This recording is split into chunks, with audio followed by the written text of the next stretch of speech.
오늘 말씀은 요한복음 21장 12절에서 17절 말씀입니다.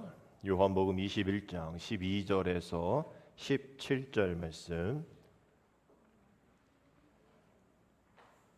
우리 한 목소리로 함께 읽겠습니다.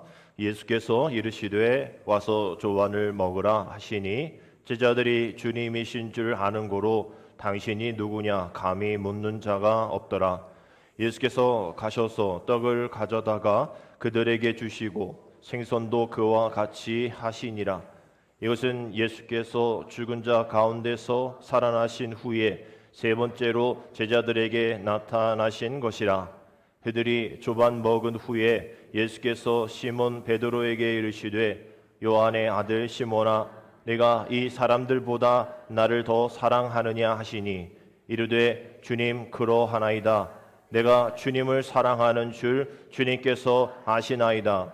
이르시되 내 어린 양을 먹이라 하시고 또 두 번째 이르시되 요한의 아들 시몬아 네가 나를 사랑하느냐 하시니 이르되 주님 그러하나이다. 내가 주님을 사랑하는 줄 주님께서 아시나이다.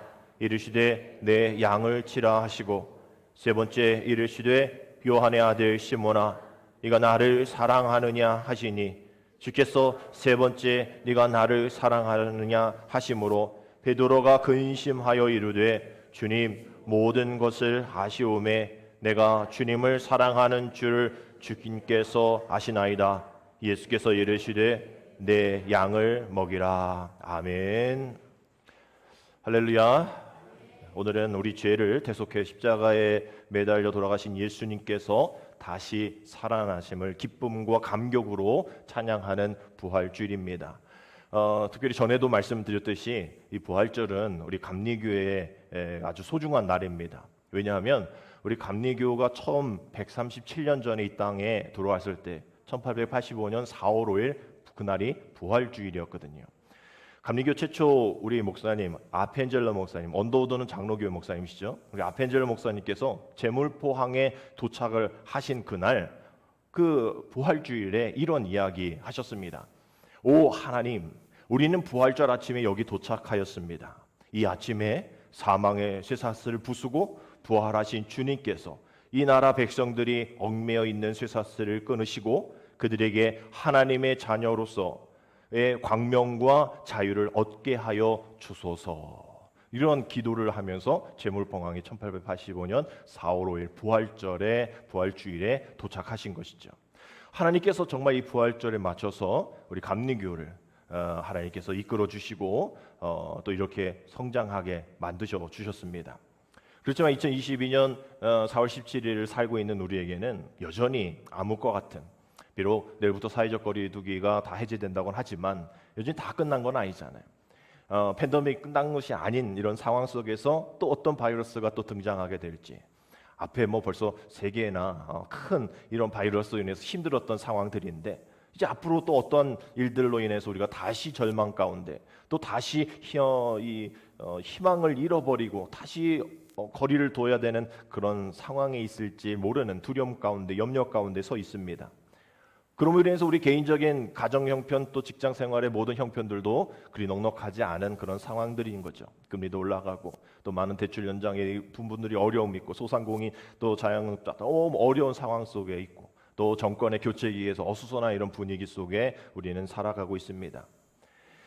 내일부터 사회적 거리 두기가 2년 1개월, 정확하게 말하면 757일 만에 해제가 된다고 하지만 정말 이 포스트 코로나 시대를 우리가 어떻게 맞아야 될지에 대한 준비는 우리가 덜 돼 있는 상황들이죠. 그저 빨리 일상이 회복되었으면, 빨리 우리가 예배 가운데에 빨리 그저 회복이 되어지는 이전과 같은 그러한 상황에 도달했으면 하는 마음만 있지, 이제 앞으로 어떻게 더 잘 이런 일들 가운데서도 승리하며 살아갈 수 있을까에 대한 그러한 계획과 또 비전과 결단들은 좀 우리에게 좀 아쉬움 가운데에 있는 그러한 모습으로 나아가고 있습니다. 그럼에도 불구하고 부활절은 우리에게 돌아왔고 또 사순절 40일 여러분 기도하시면서 묵상하시면서 승리하셨습니다.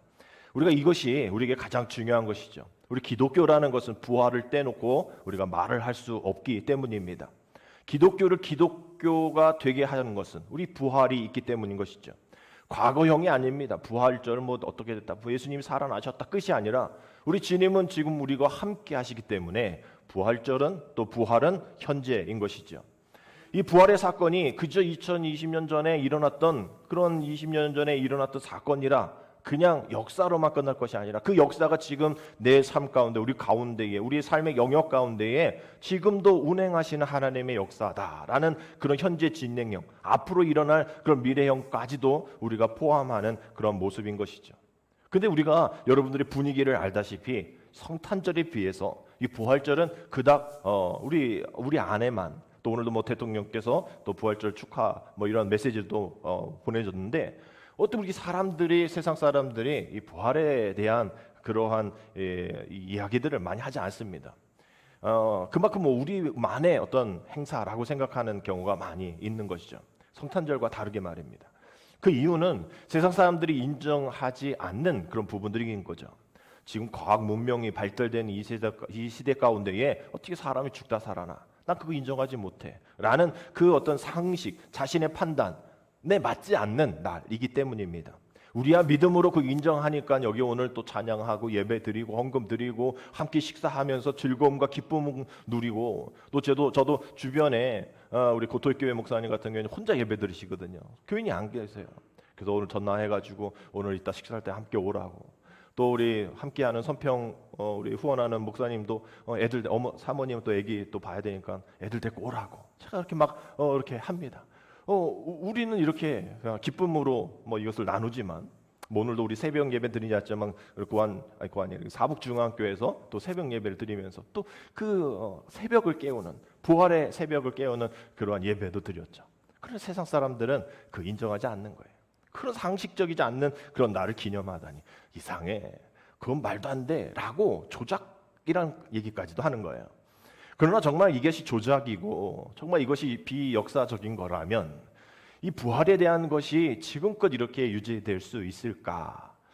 이 파스칼이 이런 얘기했잖아요. 만약 예수님의 제자들이 서로 의논해서 예수님의 그 부활을 거짓으로 만들어냈다고 가정해 보자. 그중 한 사람으로라도 본심으로 돌아갔다면 예수의 부활이란 전부 붕괴되고 말았을 것이다. 그런데 순교하면서까지 입증한 제자들의 진실성을 믿지 않는다면 우리는 그런 사람과는 더 이상 이야기할 필요가 없을 것이다 라고 얘기하는 거예요. 조작이나 망상이나 뭐 허구라면 사람들의 가슴에 그렇게 뜨겁게 오랫동안 불붙을 수 있을까? 어떻게 그렇게 많은 사람들의 인생이 바꿔줄 수 있을까? 허구는 절대 끝까지 갈 수 없기 때문인 것이죠. 이처럼 오늘 우리 예수님이 부활하신 일들은 처음에는 구전으로, 근데 그 구전했던 사람들 다 죽고 뭐 이러니까 이제 적어야겠구나 해서 2세기 정도에 막 쓰기 시작해서 이제 이것이 기록이 되어지고 그 기록을 모아서 이것이 신학이 되어지고 또 교리가 되어지고 신조가 되어지는 그런 상황 속에서 이제 주님이 살아계심이 이전의 구두와 어떤 문서로만이 아니라 우리의 삶 가운데에 정말 나타나셔서 그 2000년 전의 그런 동일한 경험을 지금도 우리가 할 수 있는 그러한 가능하게 되어지는 그러한 신앙 또 믿음으로 이어져 오게 되었다라는 것이죠. 유진 피터스 목사님 이런 얘기하지 않습니까? 부활을 산다는 것은 세상을 향한 공격이 아니라 예수님의 생명을 믿고 거기에 동참하겠다는 의도적인 우리들의 선택이다라고 얘기합니다. 정말 모든 역경을 이겨내고 새로운 희망을 우리에게 주신 그 주님의 부활이 2000년 전에 끝난 것이 아니라 지금 내가 의도적으로 거기에 동참하겠다라고 얘기하면 그 역사가 지금의 역사가 된다라는 것이죠. 죽음의 죽음이라는 말이 있습니다. 죽음의 죽음. 뭐 말장난 같지만 그런 거예요. 두 가지 상반된 의미가 있는데 첫 번째는 이 죽음을 거부하려는 발버둥입니다. 죽지 않으려고 애쓰는 거예요. 난 죽지 않아라면서 그러한 미신에 빠지고 또 과학의 힘에 또 죽음을 벗어나려는 어리석음의 그 이야기를 죽음의 죽음이다라고 얘기해요. 근데 우리 믿음의 사람들은 좀 다릅니다. 죽음의 죽음. 정말 죗값으로 우리가 죽어야 할 우리에게 주님께서 십자가의 그 죗값을 치르시고 죽음을 죽이신 그 부활을 우리가 오늘 믿는 것이죠. 죽음을 죽이신 부활. 오늘 여러분들이 가지고 온 쌀을 나눠줄 때에 저는 거기에 추수감사절에는 감사에 대한 성구를 쓰고 이제 우리는 부활절이니까 부활절에 맞는 성구를 씁니다. 여러분 나가실 때 또 받으실 그 계란에는 안 붙어 있구나. 거기에는 이제 안 붙어 있으니까 여러분들 누군가에게 부활절 뭐 이렇게 얘기할 때 요 말씀을 요한복음 11장 말씀을 꼭 전달을 해 주십시오. 요한복음 11장 25절 26절 말씀 우리 같이 읽겠습니다. 예수께서 이르시되 나는 부활이요 생명이니 나를 믿는 자는 죽어도 살겠고 무릇 살아서 나를 믿는 자는 영원히 죽지 아니하리니 이것을 내가 믿느냐. 아멘. 이 말씀이 어디서 나오는 말씀? 요한복음에만 나오는 말씀인데 어떤 상황 속에서 예수님 말씀하신 거죠? 잘 모르시죠? 그냥 뭐 예수님이 말씀하신 것 같은데 이게 그 죽은 나사로의 그러니까 오라비죠. 동생 마르다에게 하는 주님의 질문입니다. 정말 이게 베다니의 오라비 나사로가 죽어서 주님이 여기 계셨다면 우리 오라버니가 죽지 아니하겠나이다라고 얘기한 그 마르다에게 그 죽음의 지금 상황 속에서 정말 가족의 아픔 가운데서 그 주님이 그 부활에 대한 질문을 하고 있는 것이죠. 그 질문을 통하여서 마르다가 주여 그러하외다. 너가 이것을 믿느냐라고 얘기했을 때 주여 그러하외다. 내가 주의 그 부활을 믿습니다. 라고 이야기하는 그 마음과 같이 오늘 여러분들이 그냥 스무요 가정을 지역별로 돌아다니면서 전달해 주실 때에 거기 붙어 있는 그 마음을 그 말씀을 마음에 담고 그분들이 교회 다니는 분들은 아니시잖아요. 그분들이 그러하이다. 내가 믿습니다라는 그 시간이 올 때까지 여러분들은 끝까지 절망하지 말고 섬기며 사랑하며 주님의 부활을 또 주님의 은혜를 전달해야 합니다. 오늘 우리 주일은 작은 부활절이라 얘기해요. 원래 안식일은 토요일인데 그래서 제7일 안식교회들은 토요일 날 예배를 드리잖아요. 근데 이게 부활절 금요일부터 제3일 후에나 이 살아나신 날을 이제 기념하는 이제 주일이 일요일이 아니라 주일인 것이죠. 매 주간에 이 첫날 우리가 달력을 보면 뭐 요즘 달력이 월요일부터 나오기도 하지만 그래도 이 주일부터 우리는 한 주로 하고 시작이 되면서 이제 부활의 기쁨을 우리가 시작을 하면서 한 주를 살아갑니다. 이제 오늘부터 부활절 첫째, 둘째 주에서 이제 50일을 지난 후면 기쁨의 50일이라고 그러거든요. 기쁨의 50일 이후에 주님이 승천하시기 전까지 성령 강림절, 우리 주님이 올라가시면서 성령을 선물로 주시는 일.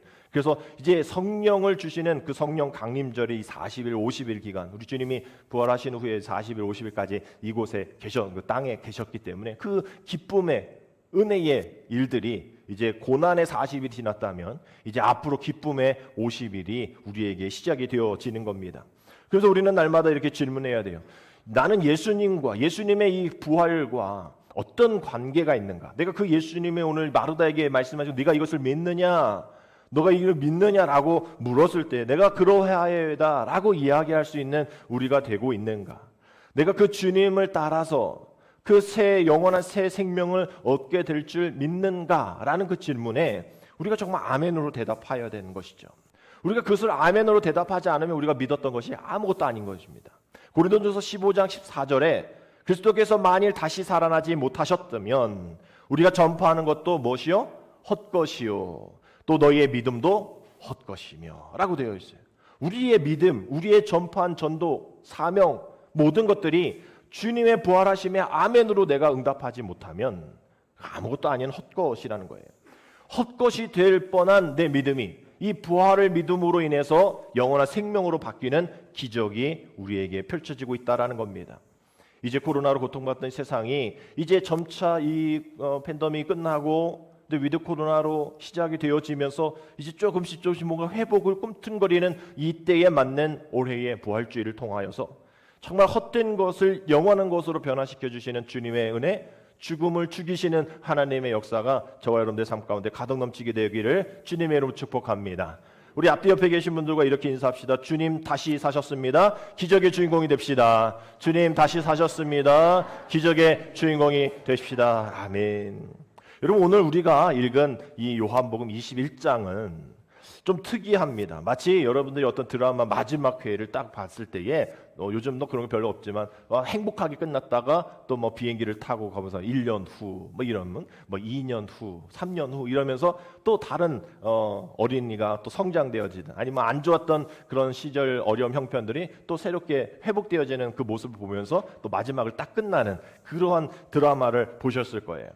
그래서 20장하고 오늘 우리가 읽은 여러분 집에 가서 더 곰곰이 또 21장 한번 살펴보시면 분위기가 좀 다른 느낌을 갖게 될 겁니다.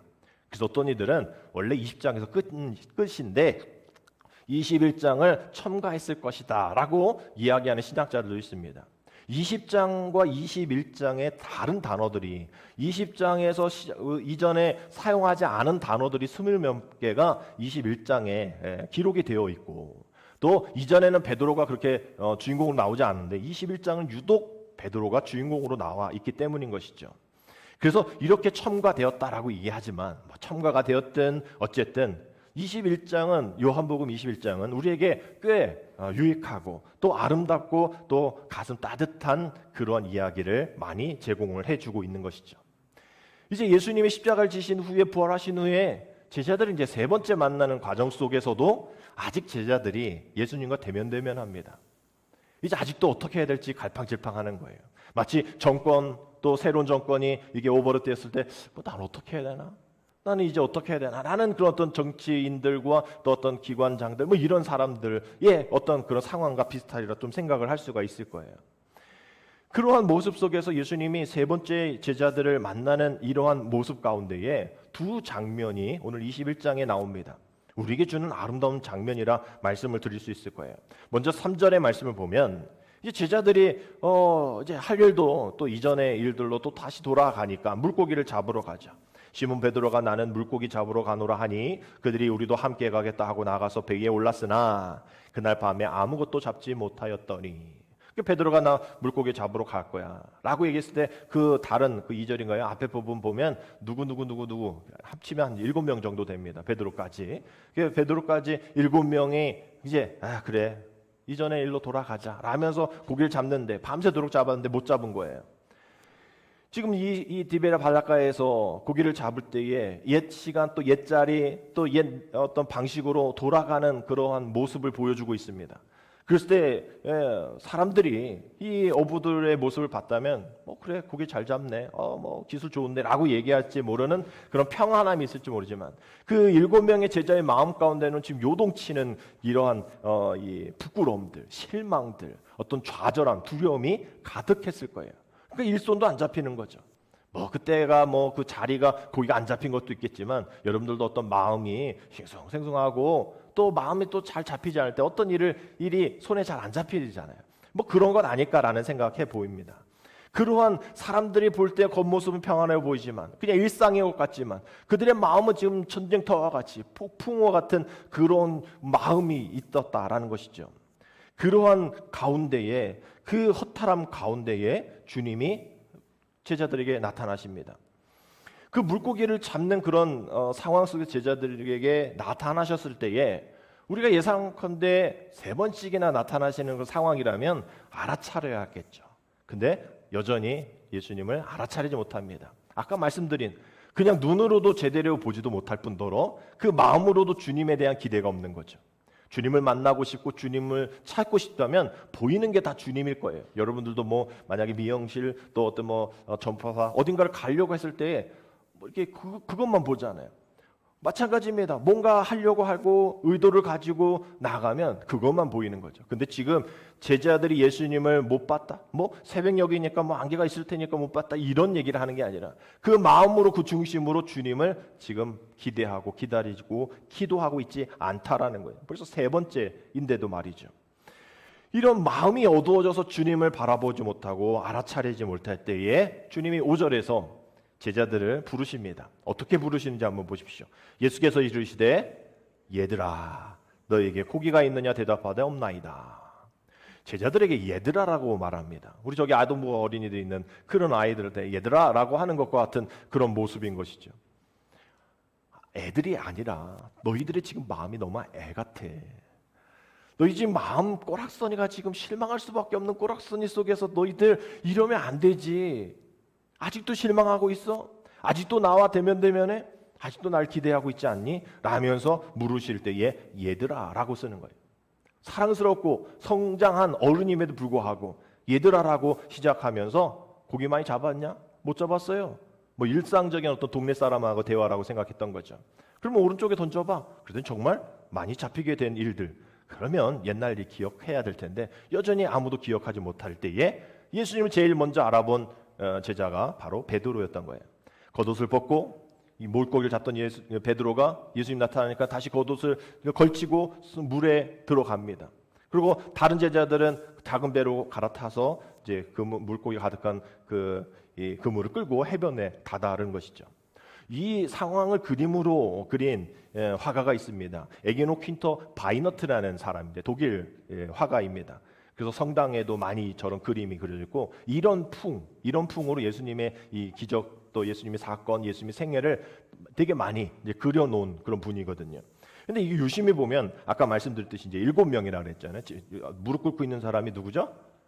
베드로고 그 뒤에 있는 6명은 뭐 도마, 뭐 그 친구, 세베대의 아들, 뭐 이런 애들 6명인 거예요. 근데 여기 유심히 볼 게 뭐 여기 물고기도 있고요. 주님이 이렇게 화로 숯불에다가 굽고 계시고 예수님의 손에 발에 못자국이 있고 말이죠. 근데 여기 유심히 이 그물에 우리 옛날식 이렇게 집어넣는 이 열쇠 구멍이 있는 것을 이제 봅니다. 이 그림이 왜 그물 가운데에 열쇠 구멍이 있을까? 지금 제자들이 예수님을 못 알아차렸잖아요. 또 그 이후의 사명들을 아직도 해결을 하지 못했던 그런 제자들이 이제 찾아냈다는 거죠. 그 그물을 통해서 사랑 남는 어부로 이전에는 자신들이 실망하고 어려운 가운데에 빈 그물의 삶을 살았지만 주님이 말씀하시니 주님이 명령하시니 이제 내 삶의 새로운 회복의 열쇠가 또 시작이 이 빈 그물이 아니라 가득 찬 이 그물 가운데에 이 열쇠 구멍을 그려 넣으면서 예수님을 알아봄으로 인해 시작되어지는 회복의 모습을 이 그림을 통해서 담아내고 있다라는 거예요. 이렇게 감동적인 그 첫 장면이 이제 그물을 또 이렇게 가지고 오는 그 제자들에게 주님이 따뜻하게 돌아온 자식에게 주시는 어머니의 밥과 같은 손수 마련해 주신 그러한 이 밥상으로 시작이 됩니다. 12절이죠. 우리 같이 읽겠습니다. 예수께서 이르시되 와서 조반을 먹으라 하시니 제자들이 주님이신 줄 아는 고로 당신이 누구냐 감히 묻는 자가 없더라. 아까 말씀드린 그 7명의 제자들이 이제 주님께서 밥 먹어라고 이렇게 오라고 하고 또 이렇게 준비를 하고 계실 때에 제자들이 예수님이냐고 묻질 않아요. 예수님은 거 안 거야. 일단 베드로가 그렇게 시작을 했으니까. 그러면 우리 같은 사람, 우리 상식적으로 볼 때 예수님 뭐 어떻게 지내셨어요?부터 시작해서 정말 죄송해요. 막 어떤 대화들이 막 우리 밥 먹을 때 막 대화가 있어야 되잖아요. 지금 대화가 없는 그 식사 자리입니다. 대화가 없어요. 예수님과 눈을 마주치지 못합니다. 이게 뭐 좀 문제가 있고 좀 대면하면 얼굴 못 마주치잖아요. 그런 것처럼 제자들이 눈을 못 마주치고 제자들은 눈은 지금 어딜 가고 있냐? 예수님의 이 분주한 손길, 그 분주한 손길 속에 나 있는 스티그마, 흔적, 십자가에서 못 박히신 그 흔적만 바라보고 있는 거예요. 이게 지금 대화가 없는 뭐 옛날에 코미디 뭐 개그 프로에도 식사할 때 밥 먹지 말라는 어떤 그러한 이 프로가 있었는데 이거 지금 식사 시간에 비록 대화가 없는 그러한 적막한 그런 식사이지만 그 안에 정말 많은 은혜가 있는 정말 많은 회개가 있는 그런 자리인 것이죠. 분주한 주님의 손에 있는 못자국을 바라보고 있는 제자들을 우리가 상상해 볼 수 있습니다. 그러면서 주님의 배려가 9절과 10절에 담겨져 있어요. 육지에 올라오니 숯불이 있는데 그 위에 생선이 놓였고 떡도 있더라. 예수께서 이르시되 지금 잡은 생선을 좀 가져오라 하셔니. 그럼 주님이 피워놓으시는 이 숯불이 밤새 고기 잡고 또 추운 그 제자들의 몸을 녹이기에는 충분했을 거예요. 그 육신의 추위뿐만 아니라 정말 다른 그 사역을 예수님과 함께 공생했을 때에 정말 어떤 사역에 있을 때에 많은 사람들이 회복되어지고 치유받고 또 정말 죽은 자가 살아나는 일을 봤을 때 그 뜨거운 열정들, 육신의 뜨거운 뿐만 아니라 그 마음의 뜨거운 열정을 충분하게 다시 경험할 수 있는 그런 따뜻함이었을 거라 생각합니다. 근데 그 제자들 중 안에 그 따뜻함이 여전히 미안하고 아픔이 있는 사람이 한 명 있죠. 베드로죠. 베드로가 예수님이 잡히셨던 그날 주님을 모른다고 부인했던 그곳이 바로 이 아랫들에 있는 그런 곳에 베드로가 불을 쬐던 상황이었습니다. 마가복음 11장 66절 67절 베드로는 아랫들에 있던 이 대제사장의 여종 하나가 와서 베드로가 불 쬐고 있는 것을 보고 주목하여 이르되 너도 나사렛 예수와 함께 있었도다 라면서 이후에 3번이나 주님을 저주하고 배반하는 그런 일들이 그 불 쬐는 가운데 있었던 것이죠. 뭐 제자들이 다른 제자들이 알았나요? 몰라요. 혼자만 아는 일입니다. 혼자만 아는 비밀이고 혼자만 아는 아픔인 거죠. 그러나 그 불을 쬐고 있을 때에 다른 제자들과 다르게 아픔이 있었던 거예요. 주님도 분명 알고 계시잖아요. 분명 마태복음 26장, 마가복음 14장, 누가복음 22장, 요한복음 13장에 주님께서 뭐라 계십니까? 내가 다 굴기 전에 나를 3번 부인하리라. 분명 주님은 알고 계셨거든요. 그런데도 불구하고 예수님이 그 일에 대해서 다른 제자들에게 야 얘가 말이야 얘기하지 않으세요. 베드로에게도 너 그때 말이야 라고 말씀하지 않으시고 지금 이런 어떤 상황을 다 만들어 놓으시면서 그 일들을 회개하게 만드시는 그 주님의 어떤 그 컨셉들, 어떤 아주 세미한 그렇게 지적하지 않으시면서도 지적할 거 다 하시는 그런 예수님의 모습을 보게 됩니다. 더군다나 이 숯불 위에 있는 것이 뭡니까? 생선하고 떡인 거예요. 제자들이 어떤 걸 기억했을까요? 오병이어의 기적을 생각했겠죠. 그러면서 가져오라 얘기하세요. 야 너희들 잡은 거 갖고 와라. 아니 예수님이 좀 준비하시려면 넉넉히 준비하시지 왜 준비를 못하셨을까? 그거 아닌 거예요. 지금 오병이어의 기적을 떠올리면서 너희가 가지고 있는 거 가지고 와. 사역에 다시 동참해. 다시 시작해. 너희들의 민망함, 너희의 부끄러움, 어색함 괜찮아. 다시 사역 시작하면 돼. 다시 오병이어의 기적이 일어날 수 있어. 5,000명을 먹이신 것처럼 터무니없이 부족했을 때에도 믿음이 없을 때에도 내가 너희를 사용했잖아. 가지고 와.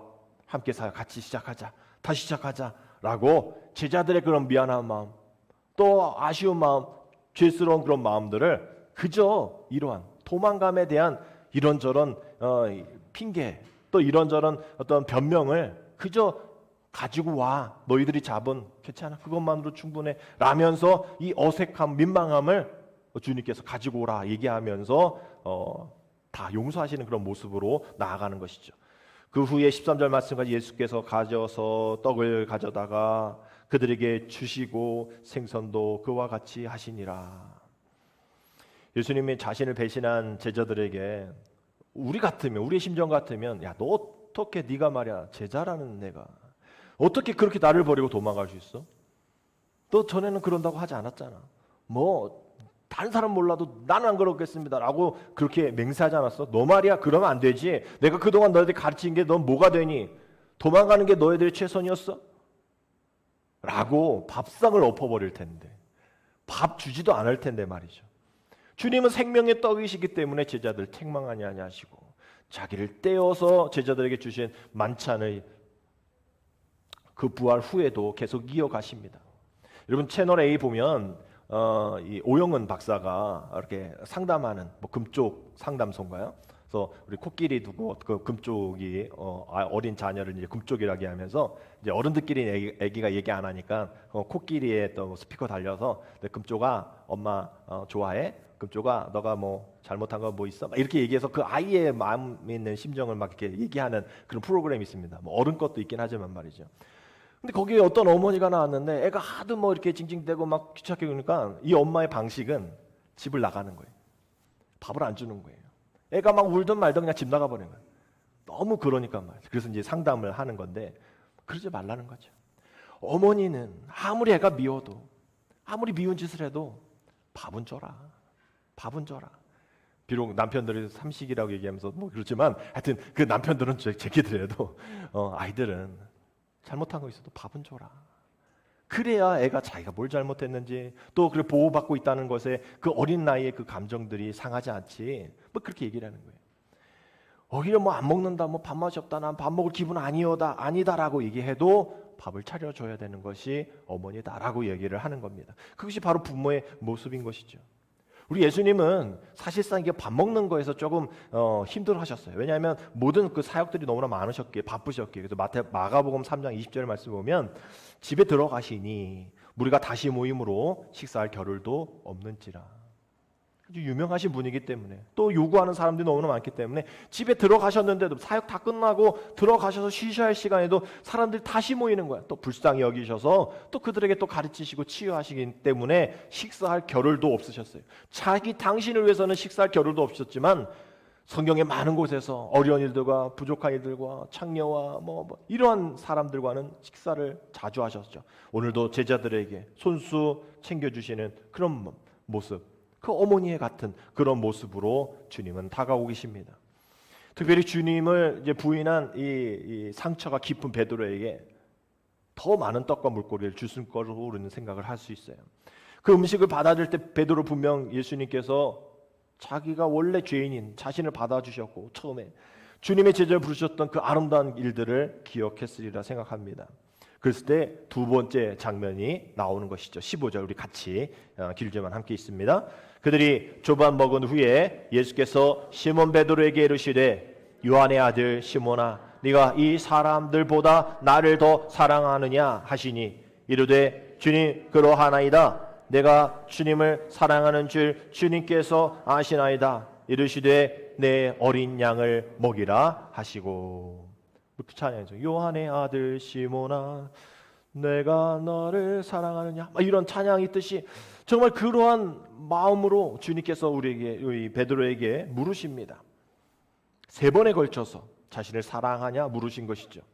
세 번의 주님을 부인한 상처가 있는 베드로에게 세 번의 사랑 고백을 하게 만드는 그런 기회를 주시는 거죠. 내가 주님을 사랑하는 줄 주님이 아십니다 라고 이야기할 때에 마지막에 꼭 내 양을 먹이라 라고 얘기하십니다. 근데 처음에 두 번의 이 사랑에 대한 이야기일 때에 이 주님에 대한 그 사랑이 아가페적인 그런 사랑, 예수님과 또 사랑 가운데 있는 그런 하나님의 사랑으로 물으셨다면 마지막에 사랑은 친구의 사랑, 필레오를 얘기하십니다. 이것이 뭐 왜 그럴까? 우리가 한번 생각해 보면 베드로의 근심이 있었던 것이 이 마지막에 세 번째 질문 가운데는 근심하여서 대답하는 그런 모습이 나옵니다. 또 왜 근심했을까? 그 마지막 질문이 어려웠을까? 아니 앞에 똑같이 두 번째 하는 두 개 똑같은 질문인데 비록 단어만 친구에 대한 사랑을 얘기했을 때에 근심했다. 뭔가 있다는 거죠. 왜냐하면 예수님 요한복음 15장 13절 14절에 예수님 돌아가시기 전에 잡히시 전에 이런 얘기하셨거든요. 우리 같이 읽겠습니다. 사람이 친구를 위하여 자기 목숨을 버리면 이보다 더 큰 사랑이 없나니 너희는 내가 명하는 대로 행하면 곧 나의 뭐다? 친구다. 지금 예수님 할 말 다 하고 계시는 거예요. 지금. 너 말이야 막 이러지 않으셨지만 지금 할 말 다 하고 계시는 거예요. 친구에 대한 얘기를 딱 건졌을 때 그 전에 하셨던 이야기를 기억하게 하시는 거예요. 사람이 친구를 위하여 자기 목숨을 버리면 이보다 더 큰 사랑이 없지 않아? 너희는 내가 명하는 대로 행하면 곧 나의 친구인데 라면서 주님이 말씀하시는 거죠. 친구를 위해 목숨을 버린 그 사랑 다시 생각하게 만드는 겁니다. 그러면서 네가 나를 사랑하느냐라고 이야기했을 때 나의 친구 되신 예수님을 믿습니다. 예수님을 사랑합니다. 여러분 이렇게 대답하는 자리가 우리가 다시 살아날 진정한 부활의 자리인 줄 믿습니다. 여러분 이런 과정을 거쳐서 이제 그의 과거의 장담처럼 정말 주님을 위해 기꺼이 죽을 수 있는, 그리고 주님도 그 후에 말씀을 보면 너가 이렇게 해서 이제 죽게 될 거야, 이런 순교하게 될 거야 라는 얘기를 또 하십니다. 실패를 얼룩졌던 인생의 전반부, 신앙의 전반부가 이제 끝나고 주님을 만나고 주님과의 다시 한 번의 이 만남 가운데에 새로운 사명, 새로운 은혜, 새로운 목표가 생긴 것이죠. 21장의 말씀을 쭉 읽으면서 예수님 결코 과거 얘기 안 하십니다. 우리는 이게 특별히 이제 부부끼리 싸울 때에 과거 얘기 많이 하잖아요. 당신이 말이야 전에 당신 전에는 말이야 이러면서 우리는 늘 과거 얘기, 지금 현재에 대한 싸움의 어떤 이것이 이제 과거부터 이제 시작이 되어지는 우리의 모든 싸움의 시작입니다. 근데 주님은 싸우자가 된 게 아니거든요. 과거 얘기하지 않습니다. 우리가 정말 배워야 할 그러한 모습 아닌가 생각하는데요. 우리의 죄를 다시 기억하지 않으시는 주님의 마음인 것이죠. 히브리서 8장 12절 이렇게 되어 있죠. 내가 그들의 불의를 긍휼히 여기고 그들의 죄를 다시 어떻게 기억하지 아니하리라 하셨느니라. 한 입으로 두 말을 한 자신의 실수에 대해서 의기소침해 있고 두려워하고 떨고 있는 이 베드로에게 과거의 잘못 묻지 않으시는, 그저 육신의 배고픔만 해결해주는 그런 식탁의 공동체 자리가 아니라 영적인 배부름도 제공해 주시는 오늘의 말씀인 것이죠. 정말 예수님의 상처와 또 죄책감으로 신음한 베드로를 지켜봤을 때에 또 마음이 아프셨을 거예요. 그래서 베드로를 위해 그 제자들을 위해 조반을 차리시고 부르신 것처럼 지금도 아픔 가운데 죄책감 가운데 나는 이것밖에 못했어요 주님, 나는 아무것도 아니네, 이렇게 실망하고 좌절하고 넘어지네요 주님, 실수투성이네요 주님 라고 이야기하는 우리들에게도 사랑은 아무개야. 그동안 너는 나를 사랑했지, 나를 위해서 땀 흘렸잖아, 그리고 지금 앞으로도 나를 위해 사랑할 거잖아, 괜찮아. 우리 주님께서 우리에게 밥을 차려주십니다. 그러면서 우리에게 주시는 질문은 하나죠. 다른 것 아니야. 너 옛날에 왜 이랬어, 너 뭐 이런 것이 아니라 네가 나를 사랑하느냐. 우리의 주님이 우리에게 물으시는 질문은 하나입니다. 네가 나를 사랑해? 우리가 그럴 때 1초라도 망설임 없이 입술과 마음으로 고백해야 할 오직 한 가지 대답. 네 주님, 저는 주님을 사랑합니다. 앞으로도 사랑할 겁니다. 주님께서 이것을 아십니다 라고 고백해야 한다라는 것이죠. 여러분, 주님이 우리에게 오늘도 와서 먹으라 말씀하십니다. 구약에 보면 또 신약에 보면 많은 실패자들 가운데에 하나님이 차려주신 밥상을 받고 치유받은 많은 이들이 있죠. 형을 피해 도망했던 야곱, 살인자로 도망했던 모세, 부하의 아내와 가늠한 다윗, 스데반을 죽일 때 가담했던 바울, 뭐 이러한 많은 인물들이 다 하나님이, 다 주님이, 다 성령님이 차려주신 그 조반을 먹고 회복된 사람들입니다. 그래서 우리는 오늘 제목같이 이렇게 얘기할 수 있어요. 주님의 밥상은 치유의 밥상이며 회복의 밥상이다. 우리 함께 따라합시다. 주님의 밥상은 치유의 밥상이며 회복의 밥상이다. 예수님 우리의 절망 가운데도 어떤 가능과 희망을 선택하게 하시고 또 불행을 오히려 인생의 새로운 전환점으로 삼는 긍정의 그런 그리스도인이 되게 만들어 주시기 위해서 오늘도 우리에게 회복과 또 치유의 밥상을 허락해 주십니다. 주님이 우리에게 응원해 주시는 거예요. 힘내, 넌 잘할 수 있어. 그래, 잘할 거야. 내가 널 믿어. 여러분, 우리 이한철 슈퍼스타라는 이 가요가 있습니다. 괜찮아, 잘 될 거야. 그거 알아요? 내게 눈부신 미래가 있어. 괜찮아, 잘 될 거야. 우린 널 믿어 의심치 않아. 우리 주님도 우리에게 이런 말씀 하실 거라 생각합니다. 괜찮아, 괜찮아, 잘 될 거야. 너에겐 눈부신 미래가 있지. 괜찮아, 잘 될 거야. 난 널 믿어 의심치 않아. 오늘 비록 가요 이한철 슈퍼스타이지만 저는 이 가요 들을 때에 맨 마지막에 어떻게 하냐면 이 음을 랄랄라로 합니다. 랄랄라랄랄랄라 랄랄라랄랄랄랄랄라 흥겨움이죠.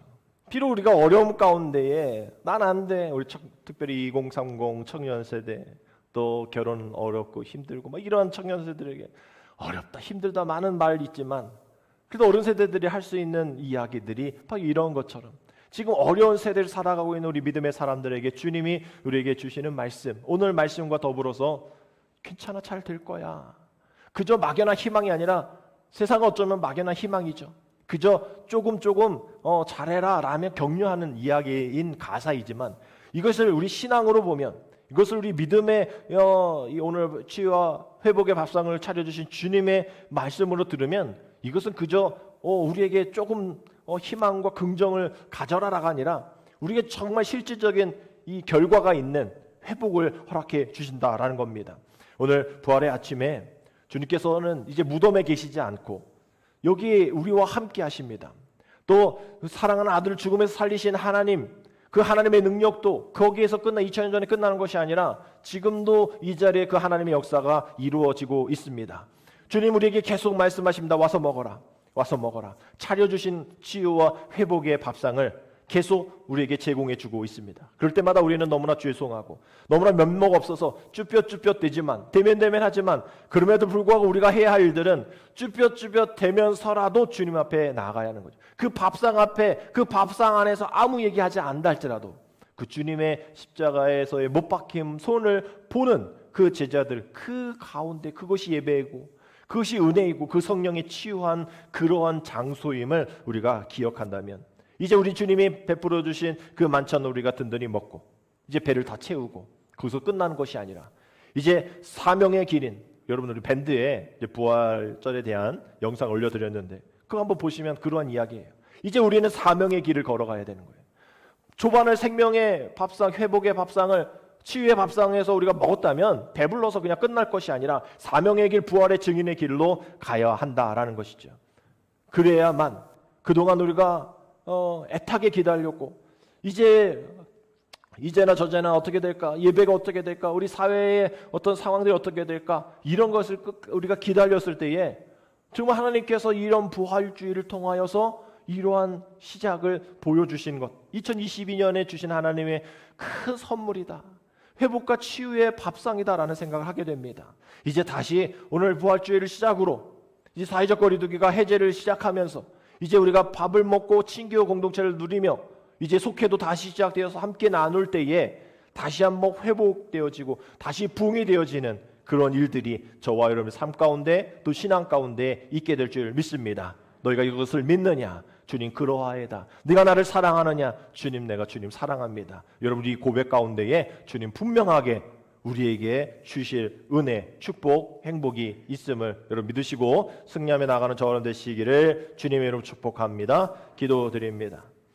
십자가에 달려 죽은 지 사흘 만에 사망 권세 깨뜨리고 부활하신 주님, 부활의 첫 연례가 되신 예수님을 따라 우리도 마지막 날에 부활하게 될 줄 믿습니다.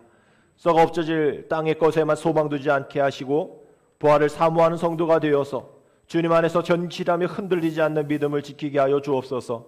부활하셔서 제자들에게 순수 아침을 제공해 주셨고 네가 나를 사랑하느냐 물으셨던 그 주님으로 인해서 항상 행복한 사역과 삶이 되어줄 수 있도록 인도하여 주시옵소서. 오늘 하루도 많은 불편한 일들과 원치 않는 일들이 반복될 때라도 우리들의 입술에서는 늘 주님 내가 주님을 사랑합니다라는 고백이 이어질 수 있도록 하나님 인도하여 주옵소서.